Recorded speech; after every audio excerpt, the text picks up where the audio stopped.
We're good.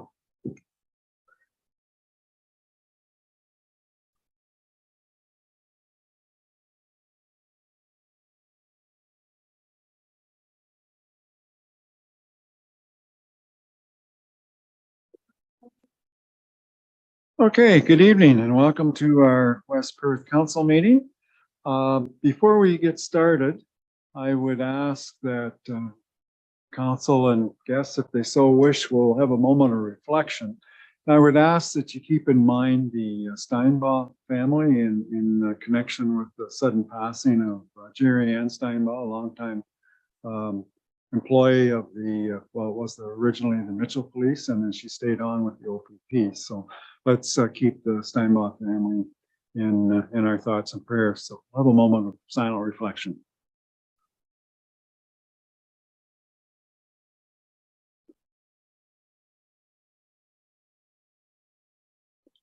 Hey, thank you.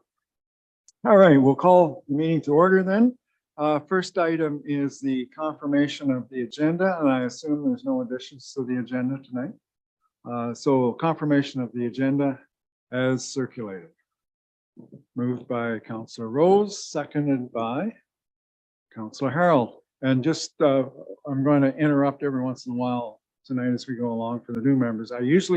What I'm doing in this council chambers is I'll look one way for a mover and the other way for a seconder, just so that we kind of keep balanced here. So anyways, it's been moved and seconded. All those in favor? Opposed? If any, that's carried. Thank you. Does anybody have a conflict of interest with anything on the agenda tonight? Okay, if you find that you do as we go along, you can always declare it at that time. So the first item then is the consent agenda. We have 7 items on the consent agenda there. Is there anything there that anybody would like some clarification on? Deputy Mayor Trnkowski? Yes, Your Worship, thank you. Collectively, numbers 4.3, 4.4, and 4.5, these are letters issued by Watson and Associates economists regarding the various aspects of Bill 23. Okay. I'm going to maybe look at Dan first. Do you want to maybe elaborate a little bit on that as to what the future holds for us? I'll just ask Deputy Mayor, was there a specific question or just in general, were you looking for more detail or? Well, I was interested in what the Watson and Associates letters stated from their point of view. Like they talked about the planning aspect, conservation authorities, and as well as development charges were the 3 areas that they talked about. So I was interested in learning a bit more about their point of view, but also the point of view from our staff, as well as the 3 conservation authorities that serve the West Perth area. And I'd also be interested in comments or response from our own planning staff, both for West Perth and for the county as a whole, just to get their perspective on what they feel is important about the impacts of the upcoming Bill 23 legislation put forth by the province. Thank you. I think ultimately what we can commit to is bringing forward a staff report at a later date, highlighting all the questions that you've asked here tonight. At a high level, I can provide a short Coles Notes version of what staff and in-house what we've discussed, and essentially in an effort to make building a home faster and less capital intensive on the front end. You're seeing changes being brought forward or proposed to development charges, as well as conservation fees and charges. And essentially what that's going to do is it's going to drive the municipal expenses. So it's going to be not a cost on the front end, but it's going to be something that'll hit the levy at a later date and time. And that would be ultimately subsidized then by the taxpayers versus a model that you see today where growth is paying for growth. From the planning perspective, the big matter there is certain GTA areas are looking to get rid of the regional government aspect. And what that's done is been almost a planning entity for proper development in certain areas and regions. So infrastructure would be developed appropriately and in unison with one another. Removing that aspect could cause development to just be kind of rampant and all over the place. I'd look to the CIO if there's anything I've missed, or otherwise we can look to bring forward a report. I just want to add that I think obviously we're still looking as well. I mean, that's a really good high level summary, and the principle of development paying for development is long sort of been in place in Ontario with the Development Charges Act, and there are some significant concerns with the Development Charges Act and the kind of municipality carrying costs for the provisions that are in. I expect that the legislative proposals will undergo some change. I know that AMO and a number of the larger municipalities are already working on their positions. We haven't been able to resource that, but we will be bringing a report to council with some details because it does impact us in the 3 areas that Deputy Mayor Gentowski has mentioned. Wendy, do you have anything further? Like, you're a treasurer, so it's probably going to impact you as much as anybody as well.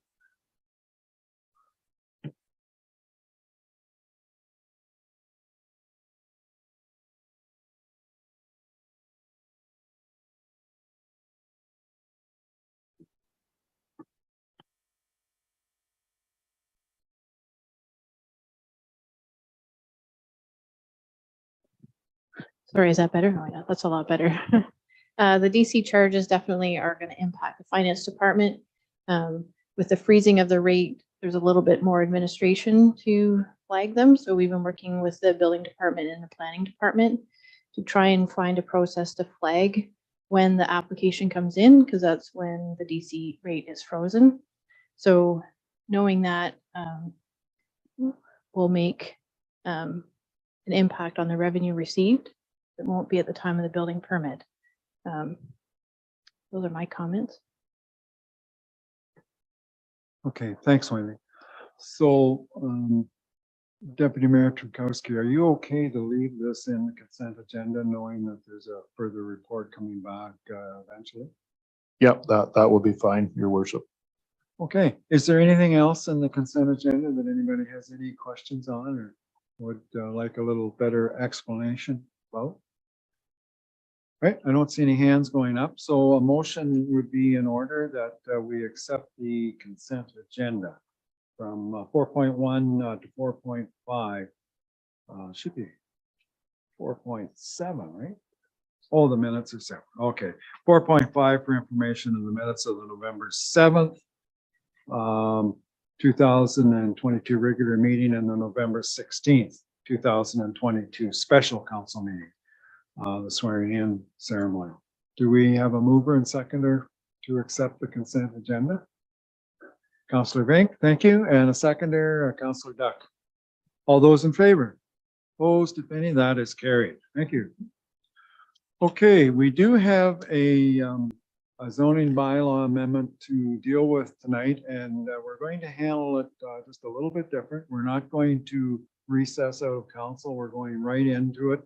And right into the public meeting without adjourning the regular council meeting. So at this time, I will call the public meeting to order at 7:09 p.m.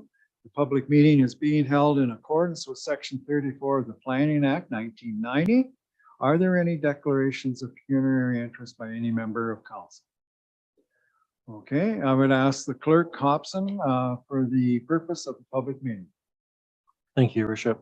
The purpose of this public meeting is to allow interested members of the public the opportunity to ask questions or offer comments about a proposed amendment to bylaw 100-1998, the zoning bylaw. Council will not make a decision at this public meeting, but will gather information and make a decision at a future regular council meeting. If any member of the public would like to be notified in writing of the decision made by council, they are to provide their name, mailing address, and email to me, the clerk, this evening via email at clerk@westperth.com. A person or public body may appeal a decision if they have made an oral submission at this public meeting or a written submission to council prior to the passing of the amending bylaw. Okay, as I mentioned earlier, this is a public meeting for zoning bylaw amendment. The application D14 -12 2022 was initiated by Henry Minot and Lori Minot. Proposed amendment affects the property described as Park Lot Plan 339, known as 22 Blanchard Street, Mitchell Ward, in the municipality of West Perth. Can the clerk please confirm that all notices were sent? I can confirm notice was given by mail to all landowners within 120 meters of the lands affected by the proposed amendment and to those agencies as prescribed by legislation. A sign advertising tonight's meeting was posted on the subject property on October 18th. Okay, thank you. Now call upon Jerica Gilbert, planner for the municipality of West Perth, to review the application and present any correspondence received. So Jerica, the floor is yours. Thank you, Mayor McKenzie. And thank you, council. I know this will be the first time I'm presenting to some of you, so very excited for that. So this is zoning bylaw amendment 12-2022, submitted by the Minans by Carolyn Baker is the consultant. And I believe she's also online tonight in case you have any additional questions that I might not be able to answer. And the property in question is in the southwest side of Mitchell on 22 Blanchard Street. Oh. Okay. So this application has been triggered by a consent application. So a consent application to create a new lot for the purpose of a higher density residential use, which was consent B 35-22. It received approval on October 11th of this year. So the purpose was to put a residential fourplex. So that's 4 units of an apartment building on the severed portion, whereas the retained portion would keep the residential home and accessory structures. The severed parcel will be about 0.3 acres with approximately 23.6 meters of frontage on Blanchard, while the retained is almost the same size at 0.3 acres with 24.3 meters of frontage on Blanchard Street. And this is part of the Mitchell settlement area under the Perth County official plan, and it is designated residential. So both the current and the proposed uses are enabled by the official plan policies. So what we're doing tonight, as you can see to the image to the left, the subject property is outlined in red. And we can kind of get a picture of the surrounding land uses, which are residential in nature and overall higher density than the residential zone 1 use. So the proposed zoning for the severed portion is going to be residential high density zone 4. And then the current lot will be, the retained portion will be kept in the residential low density zone 1. The applicant has also requested that there's a number of site-specific amendments, so special provisions. So not only are we considering changing the zone category, but we're adding some additional permissions onto the site to facilitate both the new development and to ensure that the existing structures are recognized under the zoning. So in that case, it's going to be for the proposed section, there's going to be a provision to allow parking in the front yard, since currently the zoning bylaw only allows you to park in the front yard if you have under 5 units, or 5 parking spaces, I should say. They're also asking for a side yard patio to project more than 1.4 meters into the side yard. So they're asking for 2.6. And then additionally, they're asking for the retained portion to recognize that the existing structure is going from 7.5 meters for a front yard setback to 6.5, and then a reduced side yard setback from 2.4 to 1.4, and to increase the lot coverage for an accessory structure from 55 meters square to 186 meters square. So if we look at kind of what the proposed changes are, the side yard patio, we've assessed it and looked at it kind of through the building department.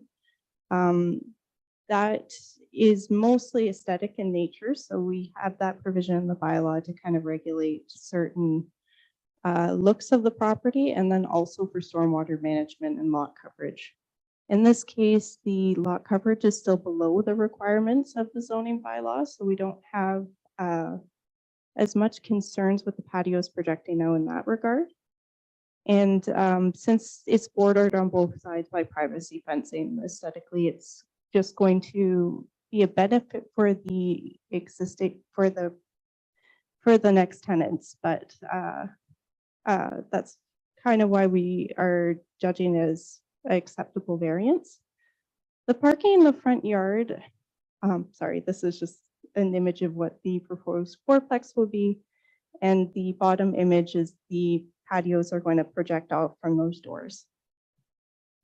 For parking in the front yard, we also don't think that it is going to pose a challenge just due to the nature of the lot configuration and kind of its position on Blanchard Street. So reducing parking in the front yard for high density residential uses is basically to keep a certain look to the property. In this area of Blanchard, so this is a Google image from 2015, so it's not quite up to date. But to the left of the image, that's actually a parking lot for the Upper Thames condominium. And then if you look across the road, it's actually back lots.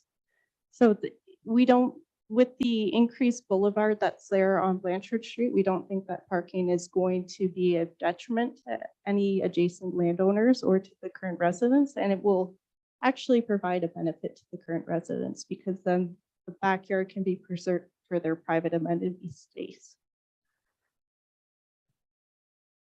And finally, the proposed changes with the R1 zoning, this is basically to recognize the legal non-conforming status. So what that means is that when we put the new property line in, the existing structures didn't necessarily conform to the zoning bylaw. As mentioned in the planning report, for the existing house, that's due to the fact that it was built in the 1920s before the zoning bylaw was in effect. So we're just recognizing that reduced side yard and reduced front yard. For the existing accessory structure on, accessory lot coverage, when you put a new property line in and you reduce the area of the lot, even though it was built conforming to the zoning bylaw, now it doesn't. We do think that it's not going to pose a detriment to the proposed lot because of the privacy screening. And as you can see, the whole lot is enclosed. So we didn't think that it was necessarily to ask the property owner to bring that shop down. But I have received some correspondence with a member of the public, so we might have some questions here tonight. And of course, council, if you have any additional questions for me or something that might not have been entirely clear through my reports, I'd be happy to answer them. And like I said, we have the applicant's agent online. But thank you. Okay, thanks, Derek. I'll maybe just get you to stay there until we're done this, and then if there is some questions, you're there to answer them. So we get into the, I guess, the more formal aspect of the public meeting. And at this time, I will ask if there's anybody present that wishes to speak in support of the application other than the applicant or their agent. Is there anybody present that is opposed to this application? Okay, I don't see anybody. I know we have the applicant's agent online, Carolyn Baker. Does she wish to add anything at this particular time? If I may, through the mayor, just a few brief comments, if that's okay. Sure, I can hear you, but I can't see you, so that's fine. I know it's a bit strange, isn't it? Just a voice probably coming to you from a computer. So my name is Caroline Baker from Baker Planning Group. I'm representing the Minans, the owners of the property with respect to the zone change application. Just a few additional pieces of information. They are proposing 4 dwelling units that would each be 2-bedroom. They would all be grade related, providing accessibility to the units, as well as grade related outdoor space. So certainly, in our opinion, adds to the range of housing in the community, again, as those wish to age in place. Well, the R4 zone that's being requested is certainly referred to as the high density zone. Maybe just a little bit of clarification that this proposed development with 4 dwelling units is around 32 units per hectare and is 1 story in height. So again, while the nomenclature indicates it's high density, in my opinion, it's more of a medium density, smaller infill project. And looking around the site, I believe the lands to the south and the west have similar R4 zoning.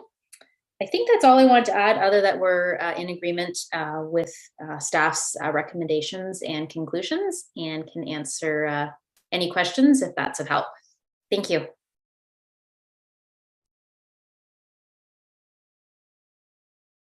Yes, thank you very much. So at this stage of the game here, we'll ask if there's any general comments from anybody, or are there any specific questions from members of council? Okay, I don't see any hands going up, so I think we're good. So at this stage of the game, then, I guess with no further questions, I would just like to thank those in attendance for their comments. Should council proceed with the adoption of a zoning bylaw amendment, the notice of passing will be provided as prescribed by the Planning Act in a 20-day appeal period to the Ontario Land Tribunal. We'll now close this public meeting at 7:22 p.m. Do we have a mover and second? Oh, sorry.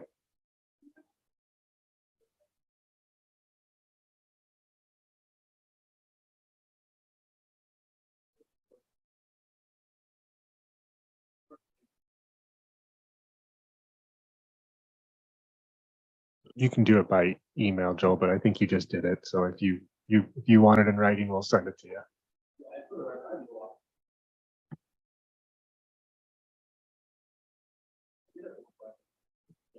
Can you come up to the front and use the mic? Is this property going to be subject to site plan control or no? Is my question. It is? Okay. As of today, does that change if they don't make the application anytime soon? I'm going to answer that one, Jerica, because I got the mic too. So obviously today's legislative framework requires site plan control for a multi-unit application. So under today's legislation, we will be able to regulate those kinds of typical things that should be regulated using site plan. If the legislation changes, and Bill 23 is contemplating changes for site plan requirements for less than 8 or 10 units, I can't recall the cutoff. Yes. If the legislation changes, I strongly anticipate that the kinds of things that would be in site plan control will be pushed into the building permit process. So obviously the municipality has an interest in ensuring good drainage, positive drainage, good neighbors.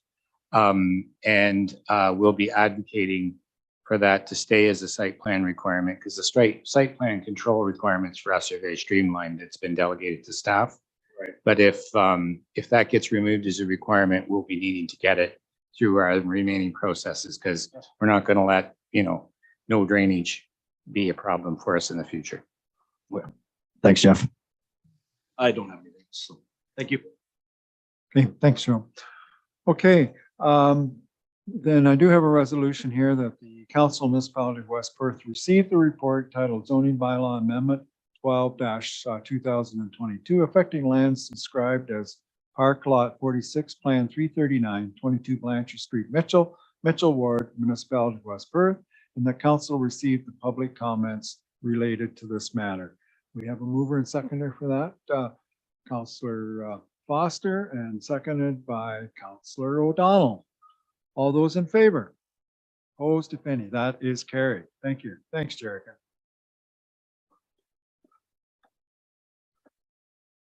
All right, that brings us down to reports, and the first report that I have on my list is the head librarian. for the library report. So Rosemary, I'm going to get you to introduce yourself to our new members. Don't stop, just keep coming. And I also had a chat with Rosemary about having her follow a public meeting, but I knew the meeting tonight wasn't going to be very long. So the floor is yours. That's all right, no worries. Good evening, council. I'm Rosemary Manella. I'm the library CEO, and it's a pleasure to see some of you again and some of you for the first time. And good evening to your worship. The library board met on October 25th. I believe you have the complete minutes in front of you. I'll just very briefly highlight a couple of things that were talked about. The library's capital projects that had been initially proposed last year have now been completed. So that includes the CEO office relocation, new carpet, there was painting done, and some service countertops. So that has all been completed. Board members did review the preliminary budgets for the library for 2023, and also their strategic planning process is currently underway. So they have looked at themes for their mission, vision, and values moving forward. And in their subsequent meetings, they're going to be discussing priorities that the library will look at for the next 4 years. I'm happy to take any questions that anyone may have about the minutes in front of you. Any questions with regards to the library board? Okay, if not, go ahead, Deputy Mayor. Thank you, your worship. Rosemary, with respect to the budget, is there anything markedly different from last year, 2022? No, there really isn't. We don't have any capital projects in the works for 2023, so that was not a consideration. There will be minor adjustments to some of the budget lines for the library, but there will be no increase requested. It'll just be moving existing money between budget lines just to address need. But apart from that, it'll be sailing along. Very good, thank you. Thank you. Any other questions with regards to the library? Okay, recommendation here is that the Council of Municipality of West Perth receive the West Perth Public Library Board report as information. We have a mover and seconder for that. Councillor Chessel and Deputy Mayor Gronkowski. All those in favor? Opposed, if any, that is carried. Thank you. Thank you. Okay, moving on.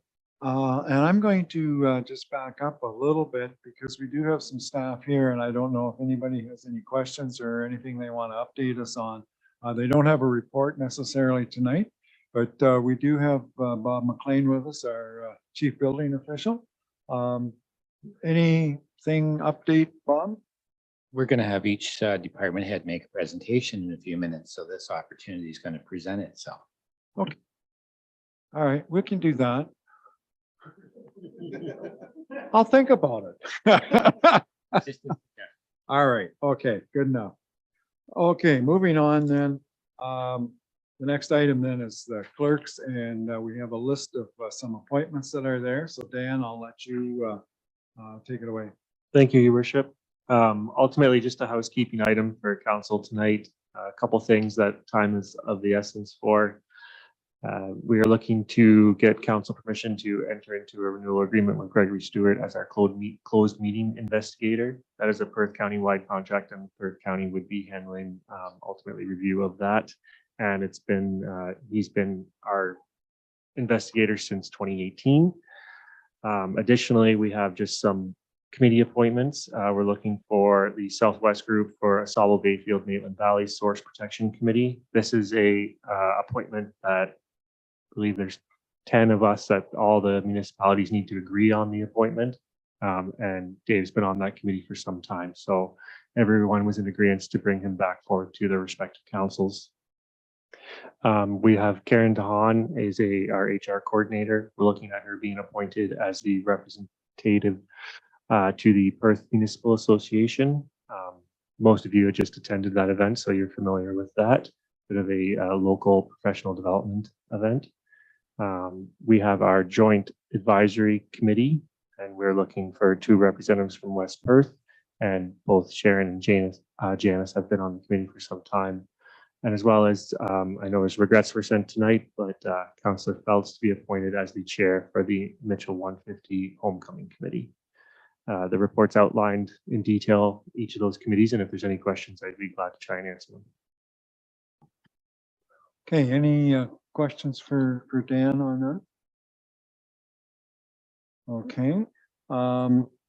With regards to Doug as chair of the Mitchell 150, he certainly had indicated his desire to do that, and I would say he's fairly keen to assume that role. So I think he was involved certainly in the last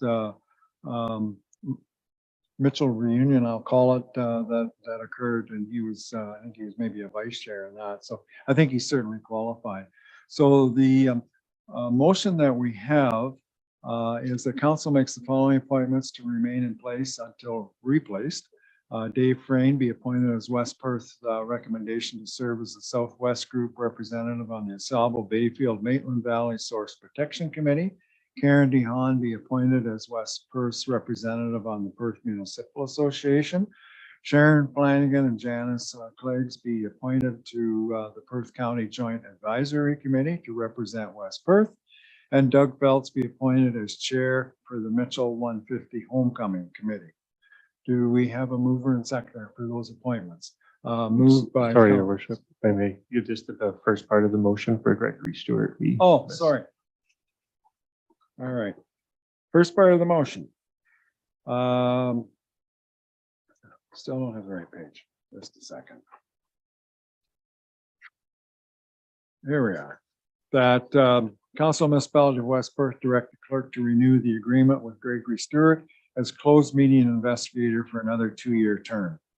And then and follows that, and then what I previously read follows that. So is that clear as mud?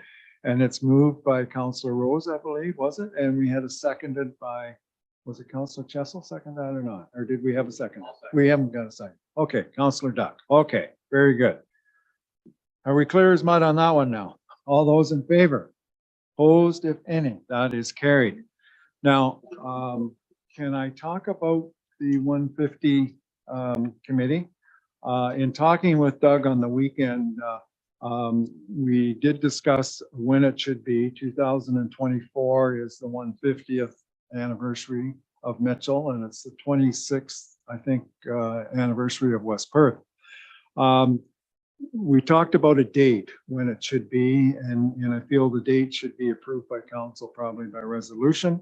And the date that is the #1 choice in talking it over with Doug would be the August long weekend, which I don't have the date in front of me now. I should have brought that with me, but I believe is it the 5th, 6th, and 7th or something like that. It's the long weekend in August, which would be the civic holiday weekend.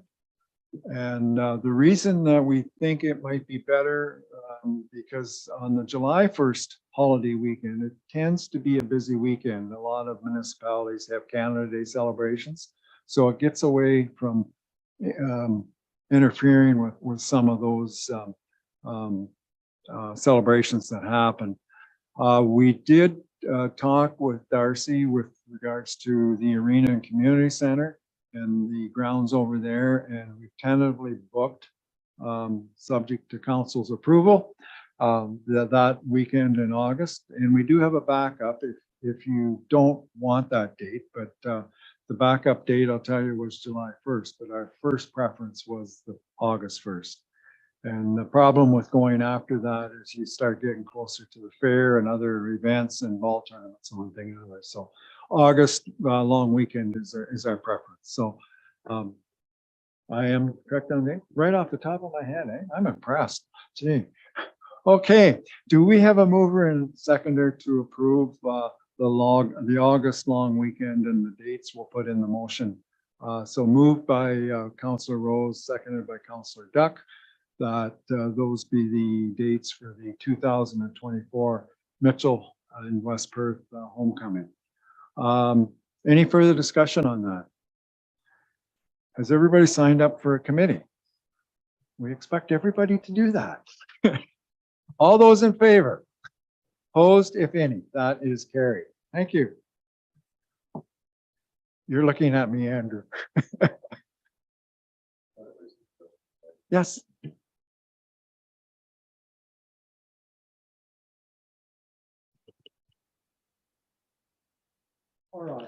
You've done it. That's how you've done it. Yeah. Thank you. Okay, thank you. All right, next item then is CAO's report and organizing. Did I miss something? Oh, the election report. Sorry, Dan. Okay, 2022 municipal election report.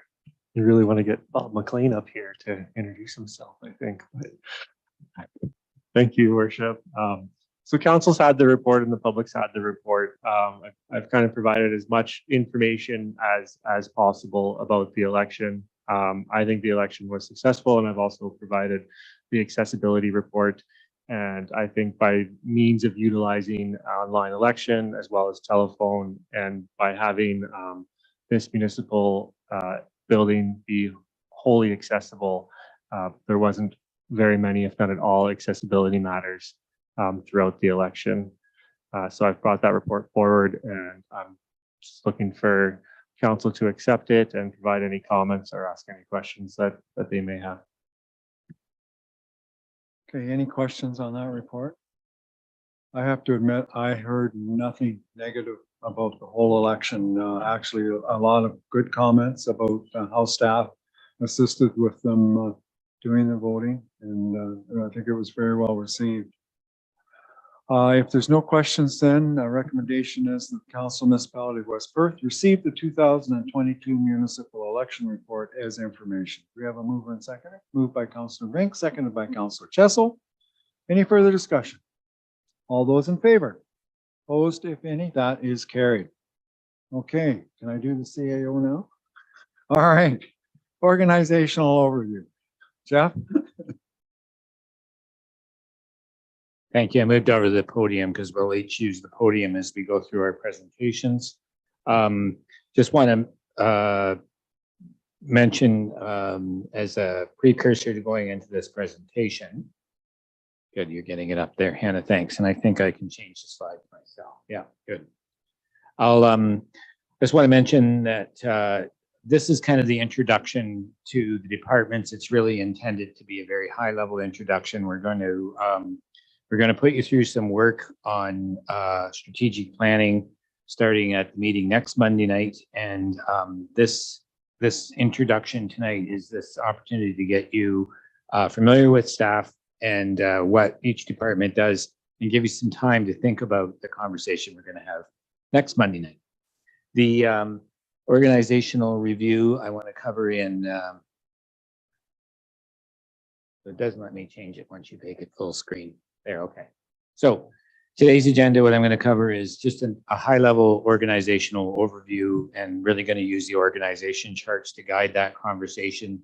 Through the process of that, you'll get presentations from the 8 departments. The 7 department heads are here to present, and then I'll do the CAO department, which gives you 8. And again, this is all kind of setting us up to have a good, robust discussion about the strategic plan next Monday night. We're going to try to keep it light and interesting and informative. It'll be a facilitated session. And I'm going to say a little bit at the very end about the strategic plan, just as far as your preparation for next week. So for context, tonight is really intended to be very high level. It's we'll be diving deeper next week through the strategic plan discussion. And while we're going to talk about the who we are and what we do tonight, we're not going to get into a lot of the priorities and challenges. We want to sort of spread that out over the 2 weeks, and we're going to leave that to next week. If there's any clarification you have tonight or any question about something and you want to ask it following the presentation, certainly go ahead and ask it, but know that we're going to have a much more in-depth and strategic discussion next week. And this is all leading up to very in-depth and strategic discussions about budget, which will be coming over the first capital budget and then operational budgets as we move into the next 2 to 3 months. So if you have a burning budget question tonight, probably not the night, but we can try to help you if it can't wait. So overall, the organization, a couple things to highlight about it before we start asking department heads to come forward. We obviously have council. As the chief administrative officer, I report to council. And then we have operations, legislative services, finance, recreation and facilities, chief building official, and fire departments all reporting through me.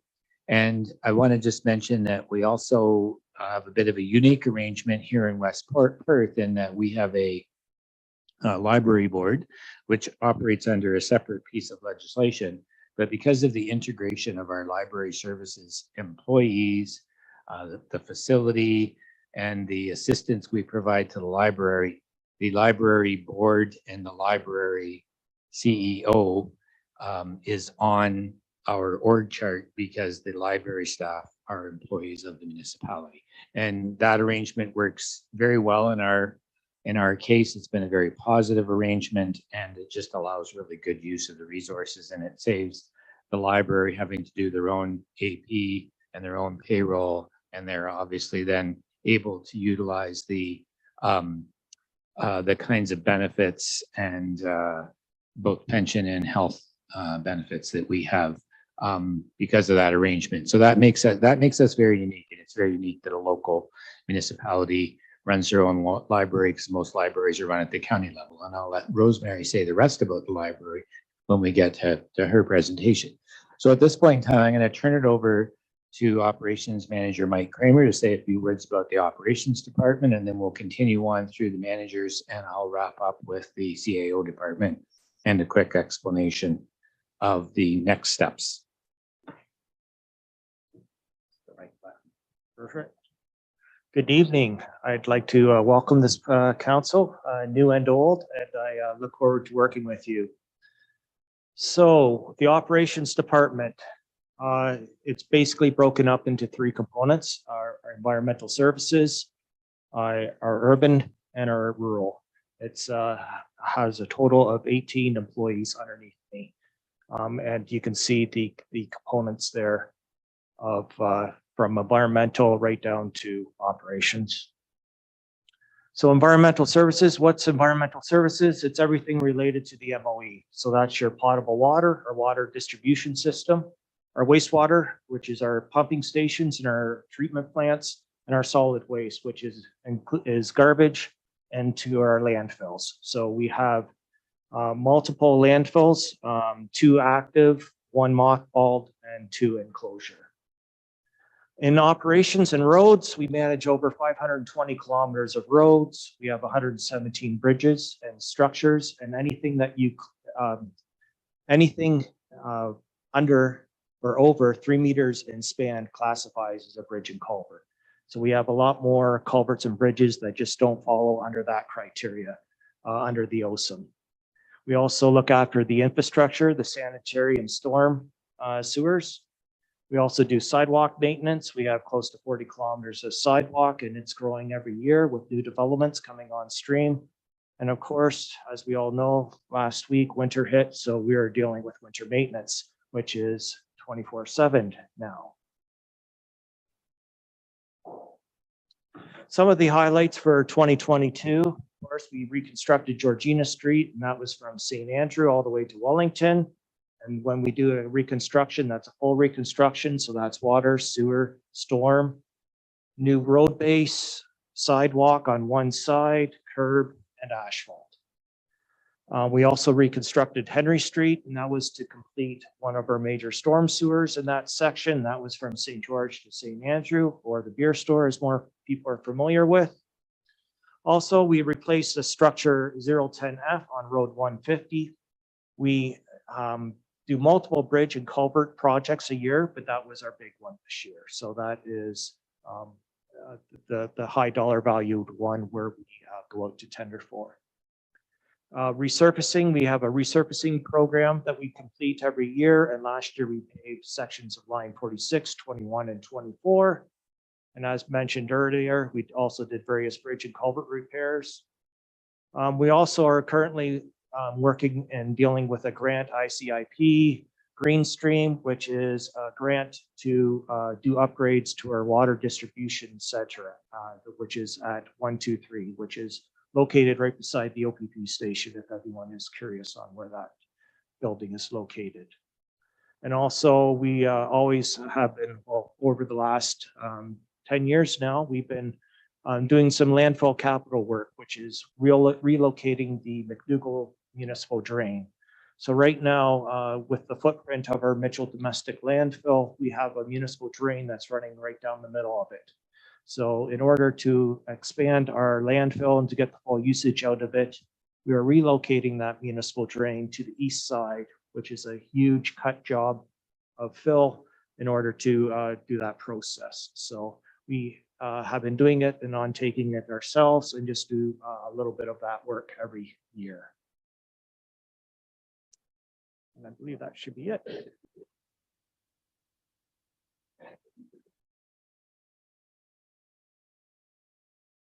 Yeah. And that's a picture of the Henry Street Bridge that we completed in 2020. Not sure why it's there. Does anyone have any questions? Are we answering questions, or we go deal a lot more into this next Monday night, probably, on what's I would everything's. think if anybody has, just a simple question or a small question, they could answer or ask it at this time. I don't see anybody's hands going up. No, Very good. easy, perfect, thanks. If I may, I do actually have one quick question. Or no, sorry, it's a detailed question that I should save for next Monday. My apologies. I'll wait until then. If you do have something, you have my email, please email me and I'm more than glad to get back to you.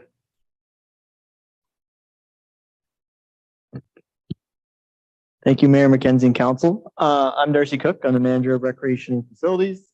Been with the municipality since 2018. And I will give you a little overview of my department. So that is the way my department flows. The manager of recreation facilities. I got the facilities lead hand, the rec coordinator, pool staff, summer camp staff, and part-time custodian that does facilities. And below the facilities lead hand, you got the facility attendants, facility attendant assistants, and park staff that are seasonal, as well as our facility operator that's seasonal standby that does the facility winter maintenance. And as Mike mentioned, we are in full bore now that Mother Nature put that on us. And here's my service areas, parks and facilities. So we look after the facility bookings, maintenance and cleaning, and capital projects in the following spots. Our recreation spaces, arenas, ball diamonds. We do Ketterson Park, as well as we assist in a lot of the outside diamonds in different ways and capacities. Rentable spaces, so that is Dublin Hall, even the rentable spaces here at the new municipal building, as well as some of the rentable spaces in the arena. The pool, parks, multi-use courts, which the new tennis court and pickleball courts, and trails. The facilities we look after are the OPP station, the municipal office, library, Dublin Hall, Lions Petting Zoo, and the pavilions. Programming we do, obviously we take over the youth center programming, which is daily from September till June, and then the day camps come into the youth center every day during the summer. So it's a very busy spot there at the youth center. The day camps also do the PA days and holidays. We have the tennis ball and pickleball courts. We try to program them as much as possible, but a lot of drop-in hours are what the residents would like to see. So that's what we put on. Children's programming, older adult programming, the pool programming, as well as the recreation leagues that we have partnered with. Some of our highlights of 2022 is the arena re-siding, insulation, and roof replacement. Accessible washrooms at the Broadhagen Hall, which was done through a grant from the FCC, which is Farm Credit Canada. Pool filter replacement, the heater and pool shower repairs and painting. Obviously the fire hall official opening, municipal office official opening, Ketterson Park Pavilion groundbreaking, which is ongoing now, and concrete is poured, and we're really excited to get that project underway. Upgraded program inventory and youth center programming. The Veterans Parkette completion, which is beside the tennis courts, and that was a big project that we really was a huge success, and the concession booth operation, which we took over, and staff have done a great job in making that a success. And that's just a picture of the old arena to where it is today. And I will gladly take any questions. Any questions for Darcy? Okay, good. Thanks, Darcy. Yep.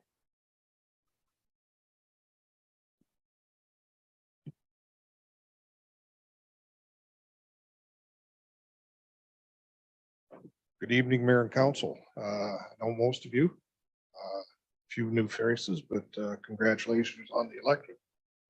My department is fairly straightforward. The chief building official, I have a building inspector, CBO, and development coordinator is Diane Schaaf. Burns is my inspector. We look after zoning compliance certificates, zoning applications. We work closely with the planning department on that. Site plan agreements, building applications, plans examination, issuance of building permits, non-compliance investigations, complaint-based investigations, unsafe and emergency investigations, and all kinds of inquiry services. Some of the building highlights we've overseen this year were the municipal office, the Ritz Villa expansion, which is soon to have occupancy, Van Russel's farrow to finishing operation, wheat poultry expansion, Hintz Haven dairy facility, Stovall Siemens processing plant. There's a couple others that are close to occupancy. Birchall Automotive was one. Advantage Machine and Tool is another expansion that went on this year. So we have a busy department. Three of us handle it and work very well closely with each other. And I'd greatly appreciate any questions. Any questions for Bob?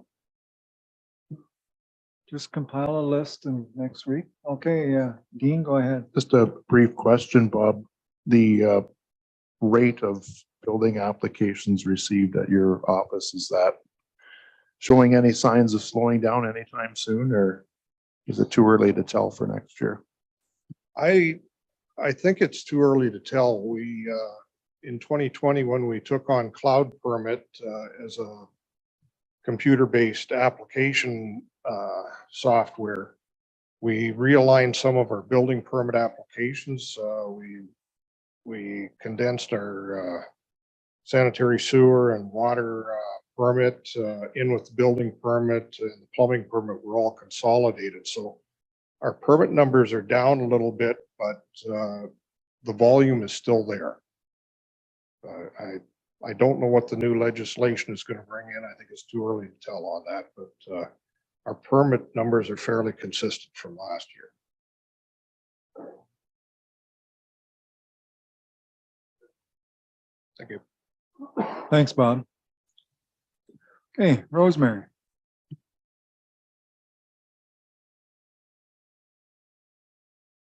Hello again.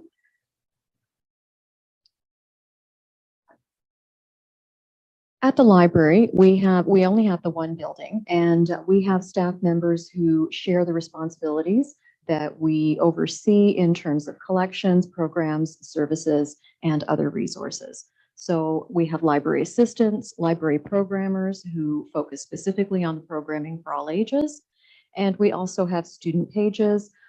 We are also often able to welcome a summer student, and this would be a university student, for example, who comes in over the summer months and helps us with literacy programming for children during the time when schools are closed, so that hopefully when they go back to school in September, not all was lost. So again, we have one branch that is located here in Mitchell. We're open Monday through Sunday, so for 54 hours a week. And the municipality does own the library building, and all of that is outlined in a memorandum of understanding that we have with the municipality. So the building itself opened in 1910. It had major renovations in 2008, and we've had some upgrades that I was mentioning earlier, both in 2021 and in 2022. There's some statistics up in that slide. I will have new ones for 2022 in a few weeks. But essentially, If we consider the collections, so that is the print materials that we have physically in the building, any digital or electronic resources, we provide a value of just over $300 per resident per year through our library offerings.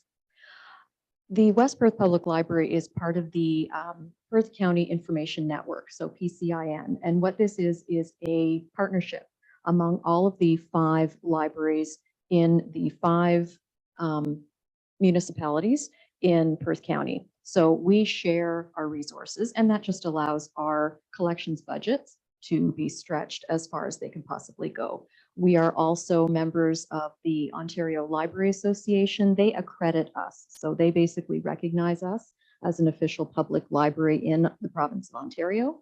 It makes sure that accreditation process is every 5 years, and it just makes sure that we are meeting the legislative requirements that we have through the various pieces of legislation that govern public libraries in this province. And we're also part of the Federation of Ontario Public Libraries, and we have other partnerships with the municipality and also through other social services and local businesses. And again, through our collections programs, services, and our building spaces, we are able to hopefully make sure that we are addressing the literacy needs of the community. There are actually 8 literacies that we look at. So it's not just about reading and writing. There is digital literacy, there's eco-literacy. There are all kinds of different literacies in the 21st century that we try to address through our programs, collections, and our services. And I'm happy to take any questions on that. And we'll get into a bit more depth, I think, next week. Any burning issues for Rosemary at this time? Okay, very good. Thanks, Rosemary. Thank you. Okay, next we have our chief, Bill Hunter.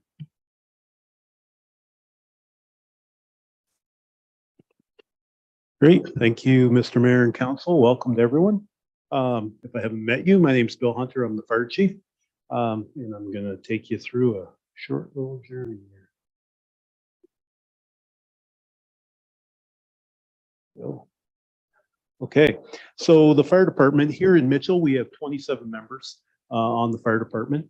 The administration is supplied through a shared services agreement with the Township of Perth East, and that brings myself, my fire prevention officer, James Marshall, and my admin assistant / public educator, Jesse Ortsma, from Perth East to perform those services for the municipality. We entered into an interim agreement back in 2013 with West Perth, and it's been renewed a couple times, and the current agreement goes through till the end of 2025.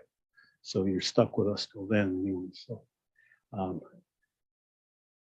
at the station, we have Jim Tubb is the station chief. I'm sure most people know Jim. He's the longest serving member of the fire service in Perth County. So we're pretty proud of that.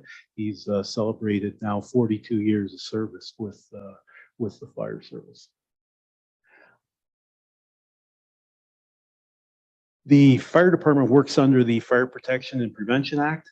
It's provincial legislation, and it establishes all the guidelines that we follow, how a fire department's established. We always refer to, and you will hear this, the 3 lines of defense. There's public education, and then there is enforcement and prevention, and then the 3rd line of defense is the actual emergency response. In our minds, the most important line of defense is that first one, public education, where it's our job to educate people so that they don't have fires. The second line, we work very closely with the building department, with building codes, and with our own fire code to make sure that buildings are being designed and built in accordance with them. And then if all else fails and a fire does occur, the emergency response, our 3rd line of response, or 3rd line of defense, provides well-trained firefighters responding with good modern apparatus. And West Perth is very fortunate with a brand new fire station, 6 modern fire apparatus. We're still a few years away from the next replacement, but overall, the department's in very good condition. Last slide, I'll just give you some highlights of 2022. The biggest administrative change for the department was a switch from Stratford Fire Dispatch to the Owen Sound Police Service. They now dispatch all of Perth County except for the city of Stratford. That went off very smoothly, and we are quite happy with the service that we're receiving so far. Back in February, we received a grant for some training material from Enbridge. We're very fortunate to get that. We were able to buy quite a library of textbooks. In March, I'm sure everybody's aware, we had the missing little girl, Whirl Creek. We worked with all of our mutual aid partners over 9 days, and the 1,100 hours, that was just the West Perth firefighters put in 1,100 hours. Doesn't include the mutual aid hours or the OPP hours. The fire siren, I wanted to bring that up because that is an ongoing project. It's been on the books for a few months, not a few years, but we're getting there. It'll be ongoing for a few more months. We have to get it reinstalled into the tower, and then there'll be some public consultation. But we've had a few hiccups with it over the last 6 months. So we want to get it up and running and get that public input to decide whether or not we're going to reinstate it. And that obviously would be a decision of council. Firefighter certification this year, if you didn't hear, in July, the provincial government mandated minimum levels of training for all firefighters within the province of Ontario. And we have 4 years till 2026 to meet that. We're well on our way. Most of our firefighters are trained to the applicable standards, but we do have a few. So there will be some work to do over the next 4 years. The big thing this past year that we've been very proud of, obviously, is the grand opening of the fire station. Very appreciative to support from council over the years to get that fire station built. We are very proud of it and thankful to have it. And the latest new thing was our pickup truck, our 2008 Dodge Ram, has now been replaced, and it's currently being fitted out with lights and sirens. And then we will be disposing of the old pickup truck. And just in case anybody wants to know, so far, not including today's fire in Moncton, we were at 102 calls this year. And then today's call obviously be 103. It'll still be ongoing up there for the Moncton department, but West Perth was released from the scene. And I'll gladly answer any questions. Just one question, I guess, Bill. I think you had it on one of the previous slides there. So how many calls did you have in 2000 and I think last year, or well, you've got so far this year's 100. Yeah, I did the past 12 months at 124. On average, we run about 125 calls a year. Yeah, good. Well, not bad for for a volunteer fire department. We're not a full-time fire department. No, we're not a full-time fire department, and it's a huge commitment on the volunteers to respond to that many calls. We get on average 12 to 14 firefighters for every single call, regardless of the time of day. So the municipality is very fortunate to have them. Good. Any questions for Bill? Okay, thank you. Okay. I'm gonna take a crack at it from over here, if that's okay. So for those of you that don't know, I'm Dan Hobson. I'm the manager of legislative services and the clerk. For everyone at this table, I'm the one that's sent you a million emails over the last week, so they will continue to come. On the screen now, you're looking at essentially the org chart of the clerk's department. So we have our bylaw enforcement officer. So this is a contract we've implemented this year with Tenant Security. 99% of the time, our bylaw officer here is going to be Jim Watson, and we're very happy and find this program very successful. And we look at about approximately 15 hours of bylaw enforcement a week is currently where we sit. Our customer service representative is Anne Louise Wise. Our deputy clerk is in the room, and that's Audrey Pascal. We do have 4 crossing guards currently, and we are very happy to be hopefully onboarding 2 more. We do have a co-op student program, which is largely helps with our records management. And at the very back corner of our room, you'll see Emma Okma. She's joining us tonight. We do have the county planning staff on contract to operate the West Perth Planning Services. And then our executive coordinator is here. It's Hannah Can. Hannah's got a pretty full plate. She is our communications guru. She assists with the planning matters, and she also tells Jeff where he needs to be. Next slide, please. Thank you. So just some of the service areas for legislative services. Obviously, we are the go-to for council and committees. We provide services to this table as well as our many other committees that we serve. We look for legislative and bylaw compliance. We manage 4 active cemeteries. We are looking at onboarding 1 more cemetery this year and potentially another 1 year later. Community safety and protection, as I mentioned, is our crossing guards, our bylaw enforcement. Myself and Jeff are also our alternate community emergency management coordinators. Planning is a service following under legislative services as well as records management. Vital statistics is basically our death permits and burial permits aspect. We do get into licensing and permitting, whether it's food truck vendors or even marriage licenses. I should mention, backing up to our org chart, we do have a drainage superintendent on staff, and municipal drain aspects fall under legislative services as well, do corporate communications and reception. Some of the highlights for 2022 include the municipal and school board election. We did complete digitalization of our cemetery records and maps. Our maps were handwritten before on various mediums, so we're very happy to have this software Plotbox up and running. I've already mentioned for tenant security, and I will thank former council and our CAO for having us move during an election year. And you'll see that our vault and digital records management is still ongoing and will be for some time. We did upgrade the digital sign on Highway 8, and we've completed a governance document review, and we look forward to bringing the schedule for full review in front of council soon. If there's any questions, I'd be happy to try and answer them. Any questions for Dan? Okay, very good.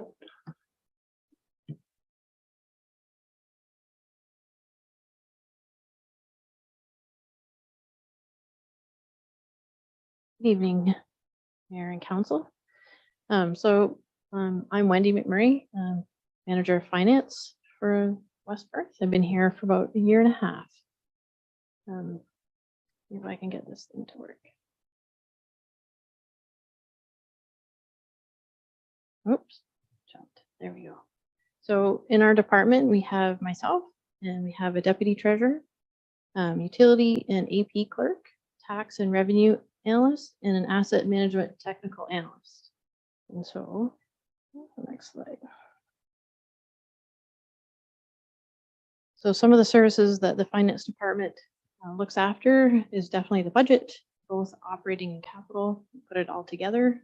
Audit, we have 2 audits in the year, one being the interim audit, which we're going to start here in a couple of weeks, and then we do a final audit. We look after the financial information return, which is kind of like a big tax return, but for the municipality. We also do cemetery reporting as well. We do some financial analysis, do long-term financial planning, look after the investments, grant reporting, property taxes and assessments, asset management, paying of invoices, billing of utilities and collections, payroll and benefit administration, and IT. Some of the highlights for 2022 is we onboarded 3 new staff, being accounts payable, utility clerk, and the asset management technical analyst. We're a fairly new department. We've done some database cleanup in our asset management, being bridges, streetlights, and vehicles. And the streetlight review came not too long ago. We implemented a new telephone system when we moved into the new building, making it digital. We put in a new server, which added some network security, and just it was due to update. We looked after the loan for the fire truck and for the admin building. We completed the 2021 audit and year-end financial statements. We procured audit services for 2022 to 2026. And we've done some general ledger reconstruction for transportation services. And you'll see that coming forward. And we reduced the number of outstanding AR, bringing on someone dedicated to utilities, definitely cleaned up some AR issues. And next we have Jeff, but I'll gladly take any questions if there is any. Any questions for Wendy? Just maybe, Wendy, you did mention quite a bit there in your report about asset management, and I'm asking this, I think, for the new council members. Relatively new term in the life history of the council. Can you explain in 20 words or less what asset management is, and just to get a kind of a ground zero pitch on what it is that we're doing here. So in 2009, the province changed how municipalities look at their assets. Before, they used to just be able to expense them. So you build a road and you expense it. And then the requirement came that you had to have an asset management plan and basically build useful life around your infrastructure. And so they broke it down into core assets, which are literally anything linear, water, wastewater, roads, type of item, bridges, and then the non-core assets, which would be a desk, computer equipment, etc. So they broke it down to help municipalities onboard their infrastructure. And so we've gone through two plans. And so we do have an asset management plan that kind of breaks down at a high level all our assets, and it's online if you care to read that long document. But yeah, if there's any, if you want me to expand, I can. Well, I'll let you do that next week, maybe. But it's quite detailed. Not only, we'll use Bill's fire truck, for example. Not only do we buy a fire truck, but we have to plan how much that fire truck's going to cost us 25 years down the road when we dispose of it. And logically, we're supposed to set money aside for that fire truck. Yeah, so I would say asset management, you can break it down into two functions. One being finance, so there's a financial requirement there. So when you buy an asset, you amortize it or break down your expenses divided by your useful life. So that's the financial side. And then there's a management side of it, which is forecasting, knowing when the replacement's coming, your condition rating, and your level of service. And there's a regulation 577-17, I think. And it is our guideline to go by. And there's some new requirements, not new requirements, but deadlines that we need to meet in 2024 and 2025. Okay, thanks, Wendy. That's good.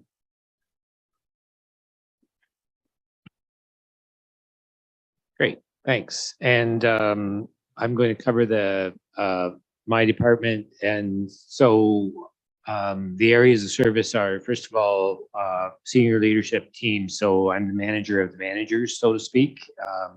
So the 7 managers that have just spoken report through me to council. I have some of Hannah's executive coordinator time, so she's focuses on 2 different areas. So we expect 2 full-time equivalents out of Hannah, and it sort of probably feels that way this last few weeks.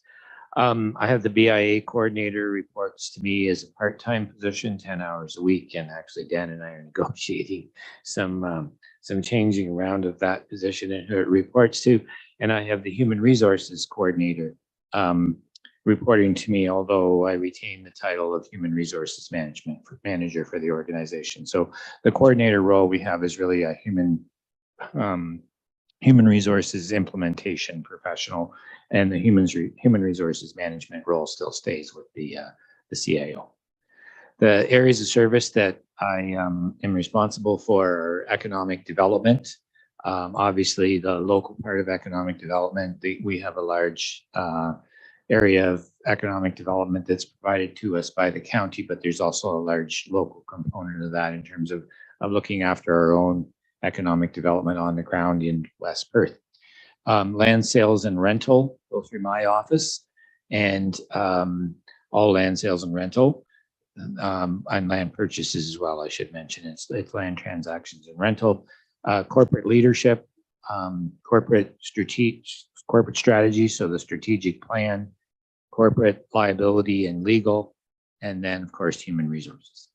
And just I think the highlights that every manager has been able to give you is really just a bit of a snippet of what we've been doing in 2022, but it gives you some operative examples to sort of put into context what it is that we say we do and provide you with realistic examples. And so in my case, on economic development, the design work for the Heron Park, the Heron Business Park Joint Stormwater Management Facility was completed in 2021 and 2022.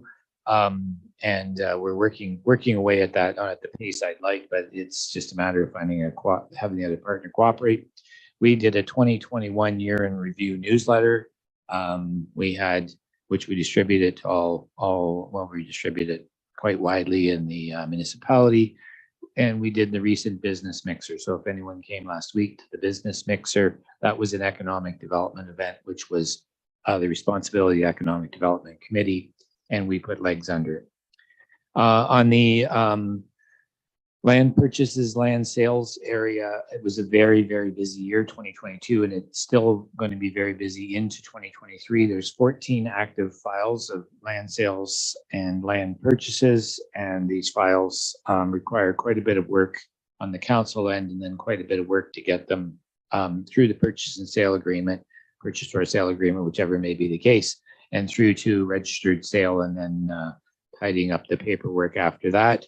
I don't see that slowing down. Obviously, we're working on the groundwork for an update to our strategic plan, and I'll talk about that just a little bit more in a moment. I'm managing 2 significant litigation files that involve other staff, but certainly we're representing the municipality in litigation. These aren't insurance litigations.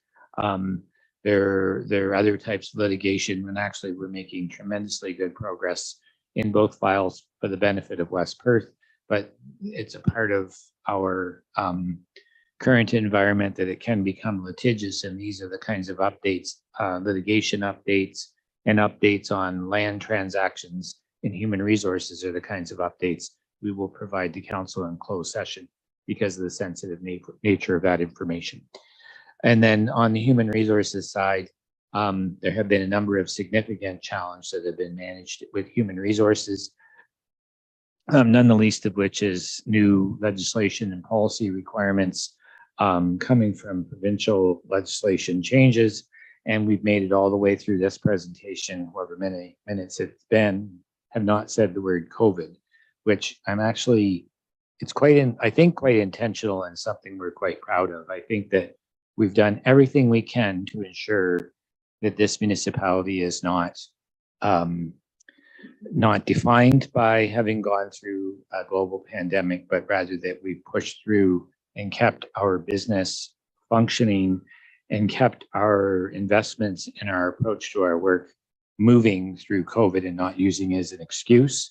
And I think, quite frankly, it's actually motivated us in some ways to do more. That's a nice transition into the strategic plan. And so you've heard from 8 department heads.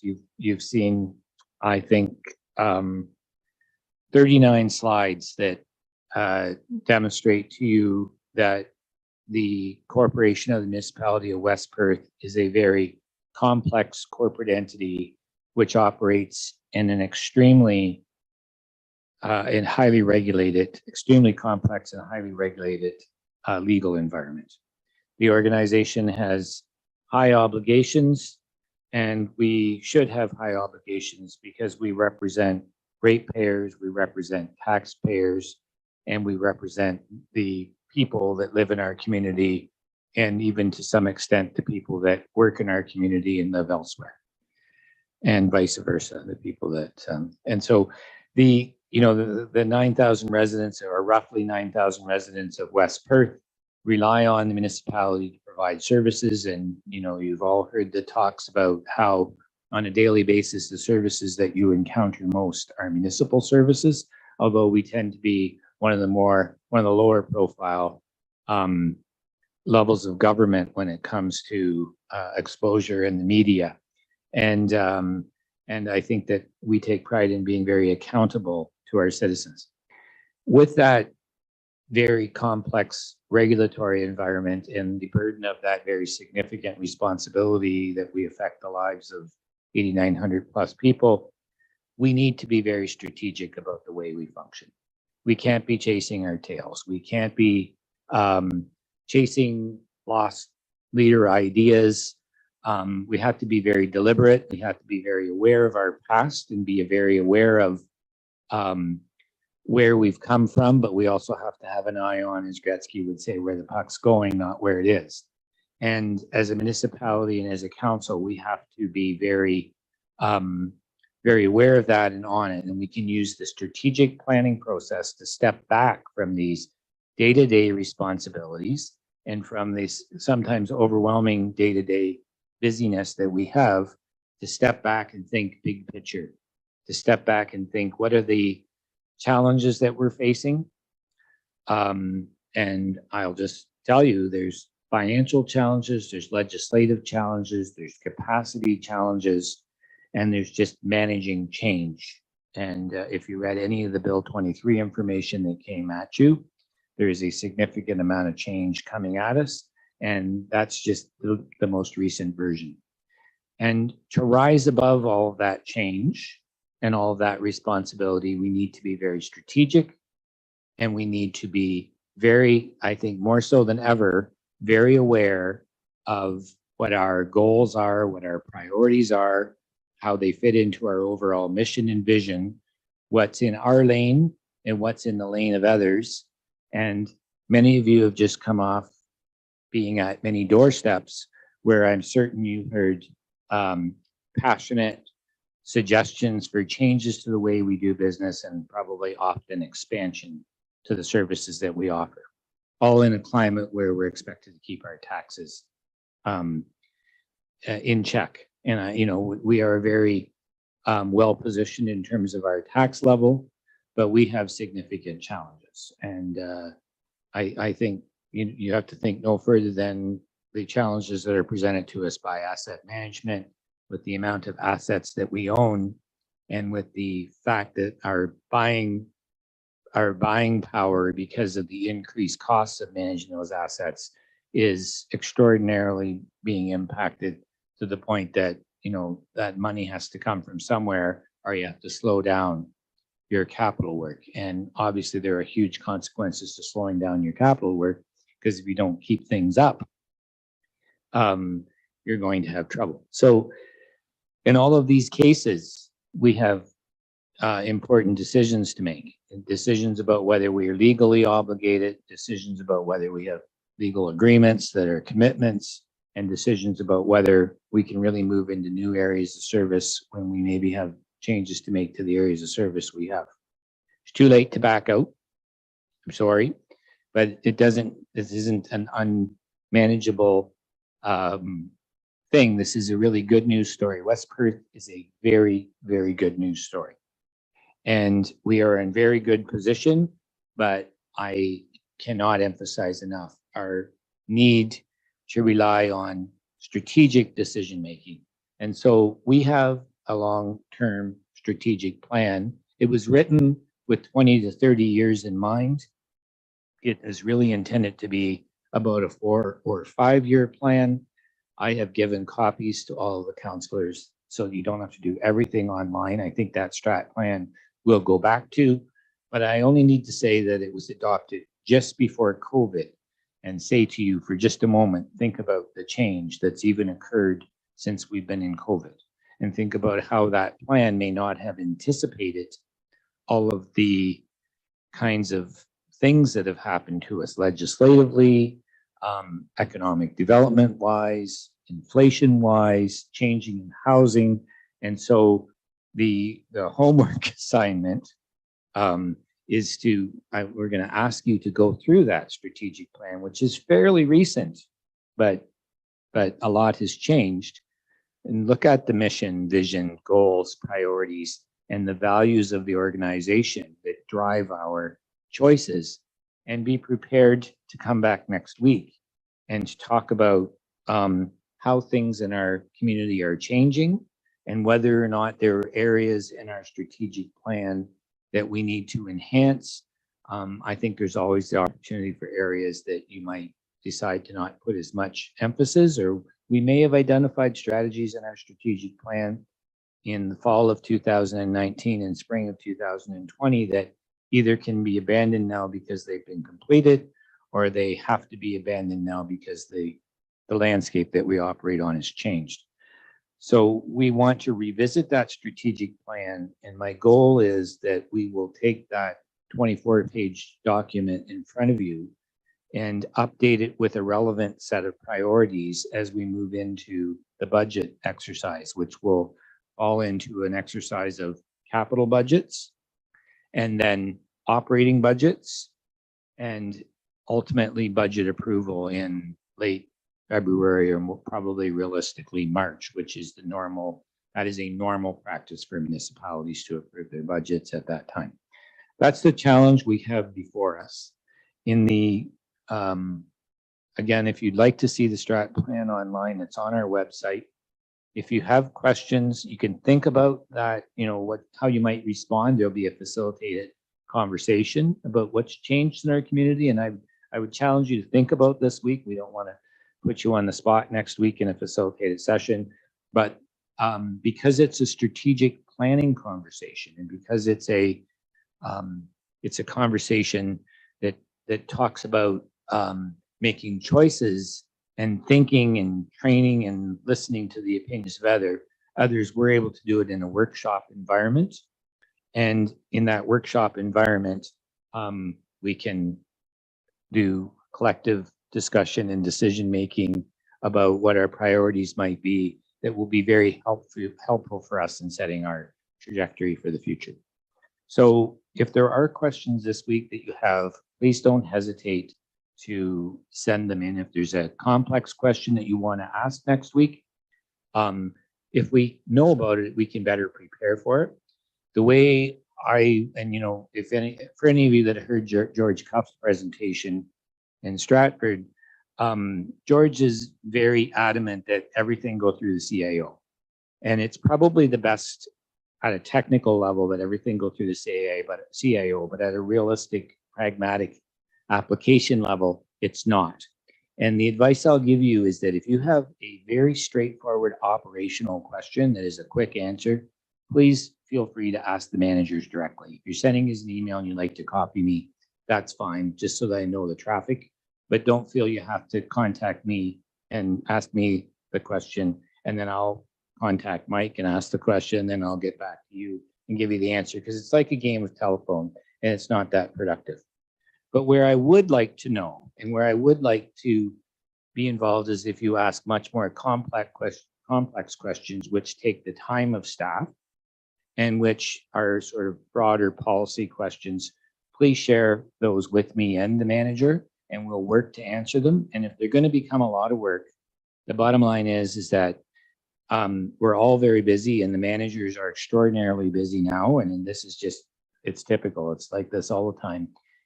If it's going to involve a lot of staff time, we'll really want to have a council direction to go that way, because we don't want to be chasing individual pet projects.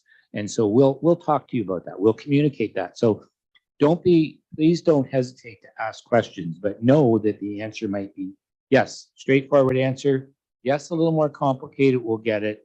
Or that's a very complex question. And really, we'd want to know from council that we'd want to head down that path, because if it's going to take a significant amount of staff resources, I'm sure you can appreciate that we can't be chasing all the leads that are out there. And that's where council can say, yes, we collectively as a council want to have a staff person look into that and write a report or present back. We try to keep it very pragmatic. The counselors that are returning all know that we don't try to write long reports or give long speeches. And I'm needing to sit down as I say that. But we also want to get your answers, and we want to serve council in the way that allows you to serve your community in the way you're hoping to. So I'm available to take any questions, or know that next week we're going to launch from this point into a much more back and forth conversation. Okay, thanks, Jeff. Any questions for Jeff or even one of the previous speakers, I guess, if you wish? Dean, go ahead. Not so much of a question, but maybe a comment or observation, Jeff, when we have our, you may want to touch on it briefly tonight, but when we have our strategic plan discussions next week, we should touch on how the strategic plan at the West Perth level links or ties in with the official plan items discussed at the county level. Actually, thank you, Dean. That is a really good question, and it's not in my presentation. We're not the only local government you deal with here in Westbury. The other local government you deal with is the county. And you often hear us, and you know, the councilors that are returning are very familiar with this, but we need to remind ourselves that it's complex in terms of what we do, but it's also complex in terms of who does what.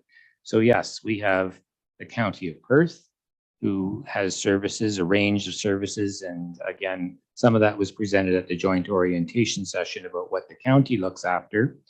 You got a sense of what we look after tonight. And we have to be very disciplined about what each of us does. And then we collect taxes for the county as well as our services. And we collect taxes to send on to the school boards. And that's why our clerk had to run a municipal election. So please ask if you're confused about whether it's a county service or a local service. That's not a bad question, because it is confusing and it takes time to learn it. And we'll try to be very clear about answering those questions. And I'm a big fan of the two-tier system of government. I wouldn't for a moment I wouldn't criticize it for a moment. There are lots of services in the basket that are offered by the county to make sense to be offered across the broader geographical area. And then there's lots of things that we're the experts at locally, and it's on us to be very coordinated in the way we do that. So that's a great question, Dean. Thanks for asking. Okay, any other questions at this time? Okay, thank you. Good, Jeff. All right, moving on. In our correspondence, we have a petition from a group of people on 23 North. It was included in your package for tonight. I don't know if anybody wants to make any comments on that. I'll start, and maybe if you need any clarification, we can ask Mike, who's our local operations manager. But the issue here is exactly in the vein of the conversation we just had about jurisdiction. And if it's outside of the connecting link, it's provincial jurisdiction. And if it's inside the connecting link, it's West Perth. And so I believe where they're concerned about the speeding is outside of our connecting link. It's coming into Mitchell.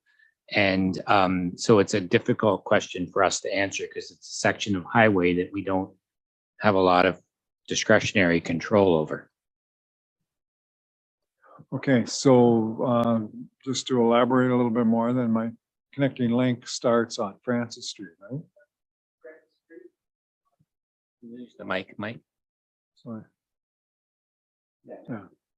Yeah, it starts north on Francis Street, heading north on Mitchell, and it heads, we have then Frank Street on the south, and then West Street on the west.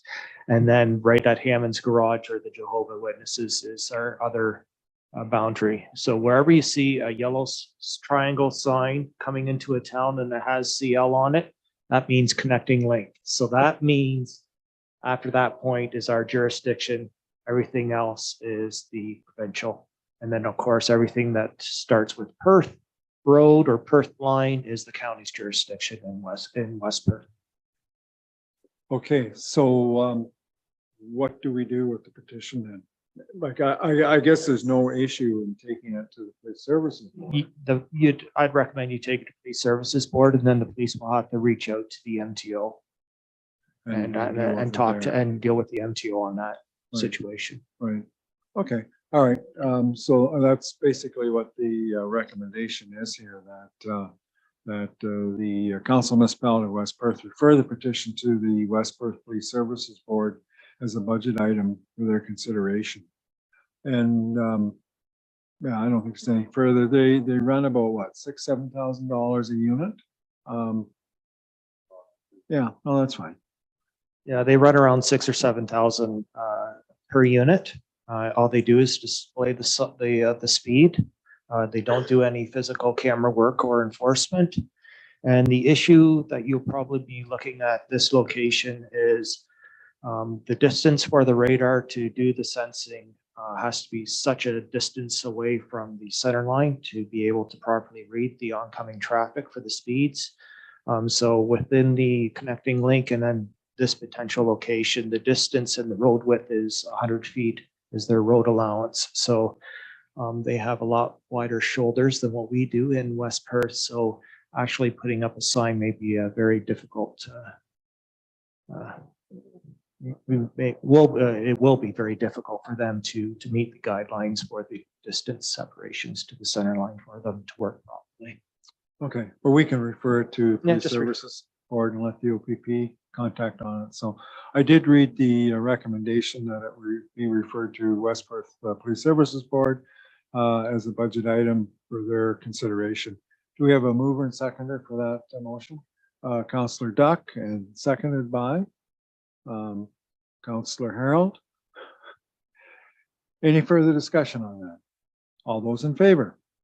Opposed, if any? That is carried. All right. I don't have any council reports and not aware of any at this time. Bylaws, we don't have any at this time. Any announcements? Don't see any. And there's a list there of upcoming events that are taking us well into the middle of December. So just the various council meetings that are coming up in the near future. Any notices of motion? Other business? No? Okay.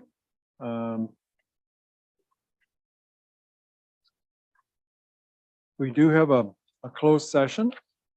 And so I guess if there's nothing further, we'll have a motion here that West Perth proceed into a closed session at 8:38 p.m. for the purpose of addressing a matter related to litigation or potential litigation for property standards.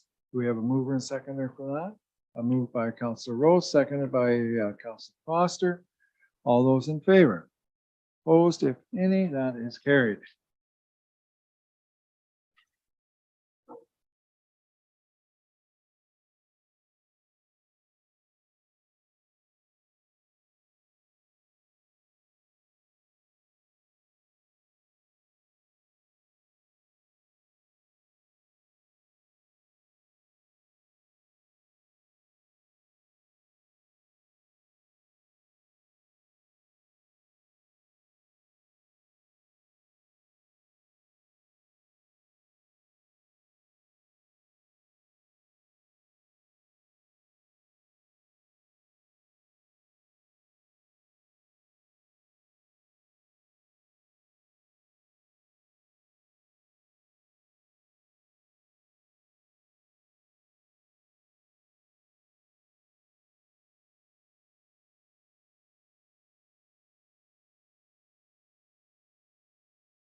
We're good? Okay, all right. So we did have a closed session with regards to property standards matter and litigation, and staff was given direction to act on the matter. So it brings us to the end of our meeting. The first motion that we have is bylaw 71 dash 2022, being a bylaw to confirm the proceedings of the Council of Corporation of the Municipality of West Perth. We read a first time this 21st day of November. So mover and seconder for that, Councillor Rose and Councillor O'Donnell. All those in favor? Is carried. And finally, the bylaw 71, 2022, being a bylaw to confirm the proceedings of the Council of Corporation Municipality of West Perth. We read a second and third time and finally passed its 21st day of November 2022. Moved by Councillor Foster, seconded by whoever wants to go, Deputy Mayor Tunkowski. All those in favor?